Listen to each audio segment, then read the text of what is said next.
Hey guys, welcome to Executive Espresso Caffeinated Conversations with me, Doc Heath, and we try to have a special guest every week, sometimes Fridays or Saturday mornings, sometimes both. Sometimes we do a quadruple header, and today we have our very special guest, Mark Anthony Lopez. He is a 9-year military career veteran. He has won the Iron Soldier Award. He is a graduate, no kidding, this is an actual thing, a jungle school graduate, a air assault school graduate, and he had a ranger school attempt, and he got retired with a congenital heart defect, and we'll hear more about that. He is an expert and has earned his infantryman's badge. He's had 4 operational deployments across Europe and Australia, and the most important thing for all you dads out there, the most important thing, he is a dedicated husband and a father of 2 wonderful children. Hey, Mark, welcome to the show. We're certainly glad to have you here. Glad to be here, Doctor. Thank you for having me. So I ran across you. We were both in a Twitter space. Oh, sorry, X space, Right. Twitter X space, X Twitter space. I guess it is X Twitter, right? And heretofore it'll be called, I guess, just X. I'm still getting used to that. But I really appreciated your story, and I thought that more people could hear about how you didn't let things stop you, even though you had a lot of hurdles. And tell us more about how you got from going for Ranger School to doing what you're doing now. That sounds like quite a journey. Right. So it was actually Ranger School. I had attempted that a while ago in 2018, 2017. But I had heart conditions back then as well. I just never brought them up because for me that was a normal. For chest pains was just a normal event for me while I was exerting myself extremely difficult stuff. It was actually I was going into special forces training that I had submitted a packet, got approved, and again lied about my medical conditions because, well, I can't really say I lied about it.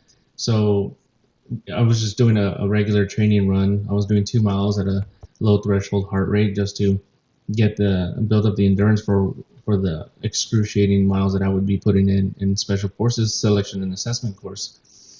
And when I stopped running, my heart rate started skyrocketing to 170, 180, almost 190 beats per minute. And I started getting real weak and lightheaded. And it was just a short episode. I took a knee, and it scared me. It scared me enough to go get checked out. And what ended up happening was they did an EKG, and no surprise, I failed another one. And they said, "Is this normal?" And I said, "Absolutely normal. I fail them all the time." They're like, "Okay, what are your other symptoms?" And I told them, and then I gave my non-expert medical opinion about what it was, and I blamed it on the vaccine, even though nothing pointed to cardiomyopathy in the vaccine. It was myocarditis, and I forgot the other one, but it wasn't what I had. Just so I could get out of getting kicked out of the military and still go to special forces training. I was trying to lie my way through it, but the cat was out of the bag. Once I went to the cardiologist, it was basically a wrap. Within 3 months, I was put on the medical evaluation board status, and that takes about 6 months. And within a month, they were like, "You have atrial septal defect, you have patent foramen ovale, you have cardiomyopathy, and a lot of heart congenital defects, and they said you shouldn't have even served in the first place." Oh, wow. Yeah. So that was last year in October that I got. That was it. They pulled the plug Last for year in me. October. Right. Well, no pun intended, but it seems like that you didn't even skip a beat, because here you are really grinding every day, and that's one thing that really fascinated me about you when I heard you on the X Space, is that you really get up and work all day long. It's your new career, so to speak. Right. So I bounced around from a lot of things. Luckily, I had the financial support from the VA to continue to do what I wanted. It really just allowed me to do whatever I was doing in the military to do it on the outside. So, and I was also supporting my wife who just finished dental hygiene school yesterday or Wednesday. She got pinned her dental hygiene pin, so congrats to her. But all throughout this time, Yeah, I just could congratulations. not. What's her first name? Kiki Kiki, hey, Lopez. Yeah. congratulations. Yeah, I'll I'll let get her on know. I'll camera pass here. on the Two message. thumbs up. Yeah, thank you. She deserves it. I don't even want to know what medical school is like if dental hygiene school is putting her through the trenches. So Hey, putting her through the tell her ringer. I'm a really weird guy. One of my favorite places to be, I know you guys are going to think I've had a head injury, but is the dentist chair because I get to lay there and do nothing and just someone else works to make my teeth better. And I don't know. People get freaked about going to the dentist. I really find it quite relaxing. It's a weird thing. No, it's common in the military. We find any reason to go to the dentist just to get out of work. No kidding. I will sleep in the chair. I'm like, Oh can I yeah, have a yeah, me bite too. block? And they'll Yeah. put it in there and just be like, all right, I'm going to sleep. And I just fall asleep. And they're like, well, this doesn't make any sense. Like, how's he sleeping? There's no pinch in the mouth from the anesthesia or nothing. You know what? And we're going to get into this, but here's something that you're doing that you don't know you're doing, and I'm doing it, but I know I'm doing it. Is I am decatastrophizing. In other words, when I go to the dentist, I'm not thinking it's a catastrophic thing. I'm not thinking about, oh, this is going to be horrible and awful and so painful. I'm literally decatastrophizing, one of my favorite $5 words, decatastrophizing. And I think that's the kind of mindset that it takes to have a change of plans. And by the way, we could say failure. You went out for Ranger School and you didn't make it because of this heart condition. And you business leaders out there and entrepreneurs, it's up to you. You can label things a failure or you can label them a reset or an opportunity or a plan A didn't work out, so now we go to plan B, and plan B becomes plan A. And Mark, I think that's what you've done. But tell us a little bit about this jungle school. I've worked with the military for a long time. I worked at the VA, but I don't know why I've never heard of that, or maybe I did. I forgot. But tell us about jungle school. So jungle school is a very unique opportunity that is only afforded to people stationed at the 25th Infantry Division in Hawaii. Um, and then before that was during like the Panama War and the Grenada War and things of those natures where people were in literal jungle situations that they were sending people to jungle survival school. But jungle school is still, I mean, I've been a bunch of schools, but jungle school is very unique in that it is just pain all day. You're hot, you're humid, and you're wet, right? Not only that, but the premise about jungle school is it's ambush left to right. You never know where it's going to come from because the Gosh, that brush is sounds a so thick. lot like business, where there's ambushes left and right in business, just of a different manner.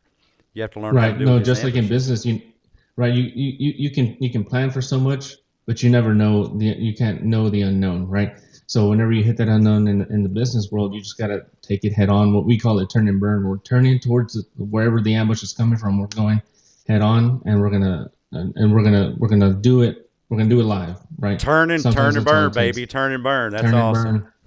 Yep. And something I had a discussion on X the other day about so-called toxic people, which I have a whole thing with that against labeling people, because I viewed labeling others as toxic as disempowering to me, and it's telling my brain that some other person has some power over me that I don't want them to have. And I asked the question, well, what if, would you do this? Would you go to work and just because there's somebody you don't enjoy working with, you would quit your job? And I got a response from someone, a lovely person, who said that's exactly what I did. But I think what we're missing here is if you're really in the jungle, you can't just make that difficulty go away. In the middle of the jungle during jungle school, it's not the best option. Is not, hey, I'm going to pack up my go bag and go home. You just have to tough it out, don't you?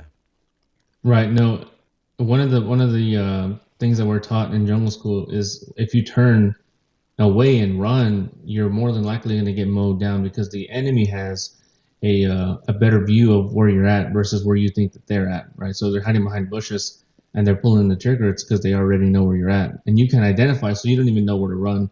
So you can't, in business, you can't run away from every problem just because you don't think it's your problem or it can't be tackled or you don't have the resources or mental stamina to go through it. You just have to face the music sometimes. But do you think it's normal to have thoughts of quitting or have thoughts of giving up? I mean, they just kind of float through your mind like clouds in the sky.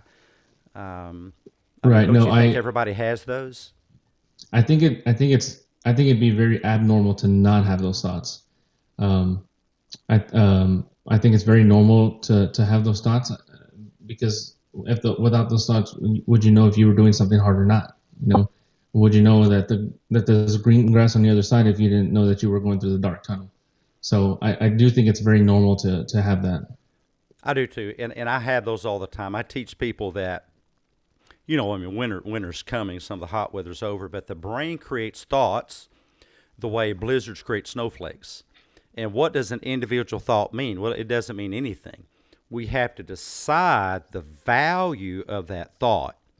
And if you decide that that thought has value, for instance, this is a hard thing, it's bad for me, I can't take it, well, that's going to result in a much different eventual behavioral response than this is a hard thing, I don't like it, but I can tackle it. As Mark said, Right. I can turn and burn. Um, well, you are a recipient of the Iron Soldier Award. Tell us about that. So the Iron Soldier Award is something that you can earn in basic training, being the fittest person in your class, basically, and that's you perform a physical fitness test and you score the highest, and the more times you score the highest, the higher average you have, more likely to win the award at the end of the basic training. Wow, that's amazing. It's really kind of ironic because you're best of the best in basic, and then you basically got med boarded out, which I think is a great lesson that you can be the best at something and still not get what you want. But Right. I don't think that getting what you want is the highest level we can attain to.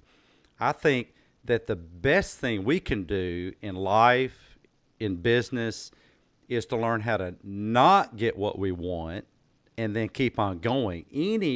Anybody can get what they want. Um, that's easy. Getting what you want is easy. No one struggles being first place. I've never had someone walk in my office and I say, "Well, what's going on, Doc? I don't know. I'm just always first. I always win. It's just too much. I just Yeah. can't take it. It's too much success." So anybody can do that, but it's coming in maybe third, fourth, fifth, and last that people struggle with. But you get more out of that. You actually get more out of not getting your way than getting your way. So how did you deal with going from best to the best to now we're going to med board you out? How did you carry on that Iron Soldier mentality, even though things didn't go the way you planned?